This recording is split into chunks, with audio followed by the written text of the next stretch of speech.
Hello and welcome back. तो आज के इस वीडियो में हम जानेंगे कि धनतेरस कब है और धनतेरस पर क्या क्या खरीदना शुभ होता है। आज के इस वीडियो में हम पूरा जानेंगे। धनतेरस दीपावली से एक दिन पहले मनाया जाता है और इसे हिंदू धर्म में विशेष रूप से शुभ माना जाता है। पंचांग के अनुसार ये पर्व कार्तिक माह के कृष्ण पक्ष की त्रयोदशी तिथि पर आता है। इस दिन भगवान धन्वंतरी, माता लक्ष्मी और कुबेर महाराज की पूजा का विशेष महत्व है। लोग मानते हैं कि इस दिन जो भी संपत्ति या वस्तु खरीदी जाती है उसमें 13 गुना वृद्धि होती है। यही कारण है कि लोग इस दिन बर्तनों के साथ साथ सोने और चांदी की वस्तुएं खरीदना शुभ मानते हैं।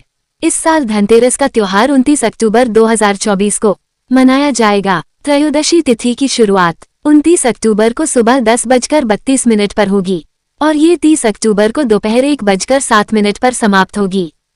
पंचांग के अनुसार 29 अक्टूबर को ही यह पर्व मनाना उचित रहेगा। धनतेरस को धनत्रयोदशी भी कहा जाता है और यह 5 दिवसीय दीपावली उत्सव की शुरुआत का पहला दिन होता है। इस दिन लक्ष्मी, गणेश और कुबेर की पूजा करके लोग अपने घरों और जीवन में समृद्धि और सुविधा की कामना करते हैं। धनतेरस का महत्व केवल पूजा तक सीमित नहीं है। इस दिन की जाने वाली खरीदारी को भी विशेष महत्व दिया जाता है। लोग सोने, चांदी और पीतल के बर्तन खरीदते हैं क्योंकि इन धातुओं को शुभ माना जाता है। इस त्योहार का संबंध भगवान धन्वंतरी से है। इस दिन पीतल से बने खरीदना चाहिए, इसलिए इस धातु से बने बर्तन खरीदना आरोग्यता और समृद्धि लाने वाला माना जाता है। इसके विपरीत इस दिन लोहे और एल्यूमिनियम जैसी धातुओं से बनी वस्तुएं नहीं खरीदनी चाहिए क्योंकि इन्हें अशुभ माना जाता है। धनतेरस पर कई लोग सोने, चांदी के आभूषण या सिक्के खरीदते हैं। चांदी के सिक्कों पर माता लक्ष्मी और कुबेर की आकृति होती है, जिन्हें घर लाना बेहद शुभ माना जाता है। यदि कोई सोना नहीं खरीद सकता तो वह पीतल के बर्तन खरीदकर भी लक्ष्मी और बृहस्पति की कृपा प्राप्त कर सकता है। ग्रामीण क्षेत्रों में लोग इस दिन नए धनिया के बीज खरीदते हैं, जबकि शहरी क्षेत्र में पूजा के लिए साबुत धनिया खरीदा जाता है। धनतेरस के दिन धनिये को लक्ष्मी जी को अर्पित करना और धन स्थान पर छिड़कना शुभ माना जाता है, समृद्धि का प्रतीक माना जाता है। लेकिन ध्यान रखें कि इस धनिया को भोजन में इस्तेमाल नहीं करना चाहिए। पूजा के बाद इसे गाय को खिलाना सबसे उचित माना जाता है। धनतेरस पर कुबेर यंत्र और महालक्ष्मी यंत्र को खरीदना भी बहुत लाभकारी माना जाता है। इन यंत्रों की विधिपूर्वक पूजा कर इन्हें तिजोरी या धन रखने के स्थान पर रखने से घर में धन का स्थायी वास होता है। इसके अलावा इस दिन दीपक जलाने का भी विशेष महत्व है। घर के बाहर ये दीपक जलाकर यमराज को प्रसन्न करने की परंपरा है, जिससे परिवार पर किसी भी प्रकार की अकाल मृत्यु का साया न आए। लोग इस दिन अपनी क्षमता के अनुसार 11 या 21 या 51 या 101 दीपक जलाते हैं, जो दीर्घायु और सुख समृद्धि का प्रतीक होते हैं। धनतेरस पर लोग नए बर्तन भी खरीदते हैं और पुराने बर्तनों को बदलकर तांबे, पीतल और चांदी के बर्तन लेकर आते हैं। लक्ष्मी चरण को घर में लाना और प्रवेश द्वार पर उनका स्वागत करना भी शुभ माना जाता है।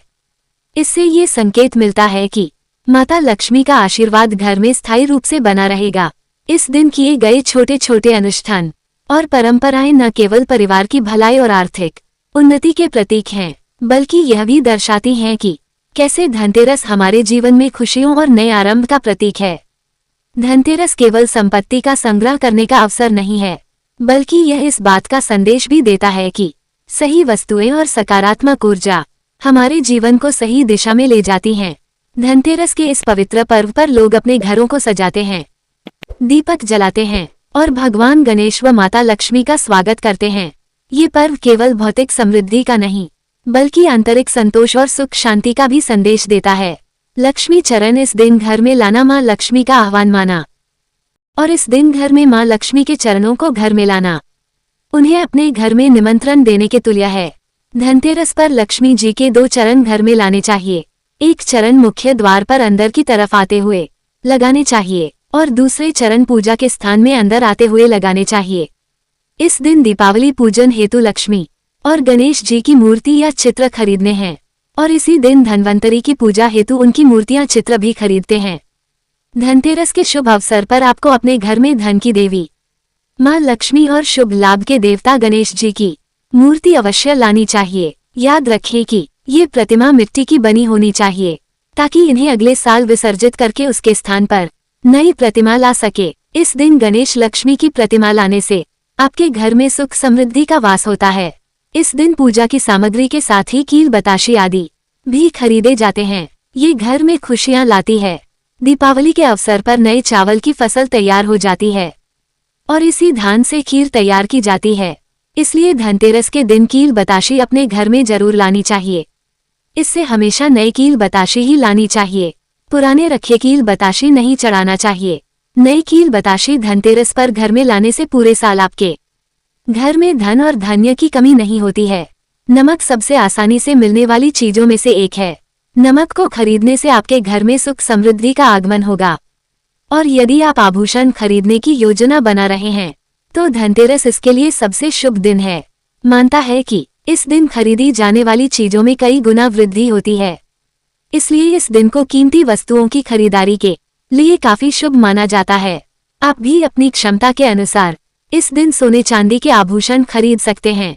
इस दिन झाड़ू खरीदना बहुत ही शुभ माना जाता है। इससे घर से नकारात्मक ऊर्जा बाहर निकल जाती है। धनतेरस पर झाड़ू घर में लाना बहुत ही शुभ माना जाता है। झाड़ू को मां लक्ष्मी का प्रतीक माना गया है। इसलिए इस दिन झाड़ू घर में जरूर लानी चाहिए। जिस प्रकार झाड़ू हमारे घर को साफ करती है, वैसे ही हमारे जीवन से धन की समस्या क्षय को भी खत्म कर देता है झाड़ू। अगर आपके पास पैसे नहीं है तो आप धार्मिक कार्य को टाल सकते हैं, क्योंकि इस दिन कर्ज लेने वाला और कर्ज देने वाला दोनों माता लक्ष्मी के क्रोध का भागी बनते हैं। इस दिन राहु केतु अपनी चरम सीमा पर होते हैं। जो लोग कर्ज लेते हैं, कर्ज देते हैं, उल्टा उन्हें कंगाल बर्बाद नष्ट कर देते हैं तथा घर में दरिद्रता आवास बना देते हैं और ऐसे घर से माता लक्ष्मी रुष्ट हो जाती है। इस दिन आप माता एक मिश्री का टुकड़ा भी अर्पित करके पूजा पाठ कर सकते हैं। यदि आपके पास धन नहीं है तब भी माता लक्ष्मी उतना ही प्रसन्न होती है जितना और भोग लगाने पर होती है। लेकिन इस दिन किसी से उधार न ले और न ही दे, और आपके जीवन में धन और धनवान पूर्ण रूप से आपको यश कीर्ति प्रदान करती है। माता को छल कपट द्वारा धन प्राप्त करने पर तथा उन पैसों से पूजा करने पर माता प्रसन्न नहीं होती, उल्टा माता रानी अत्यंत रूप से क्रोधित हो जाती है। इसलिए हम तो कहते हैं कि ऐसा ना करें। तो ये थी कुछ बातें कि धनतेरस कब है और धनतेरस पर क्या खरीदना चाहिए। अगर आप भी अपने धनतेरस को शुभ बनाना चाहते हैं तो इस दिन इन चीजों को घर लाए और अपना धनतेरस शुभ बनाएं। तो आप अपने घर धनतेरस पर क्या खरीदते हैं कमेंट बॉक्स में जरूर बताएं। ऐसे ही मजेदार वीडियो को देखने के लिए वीडियो को लाइक और शेयर जरूर करें। मिलते हैं नेक्स्ट वीडियो में। बाय।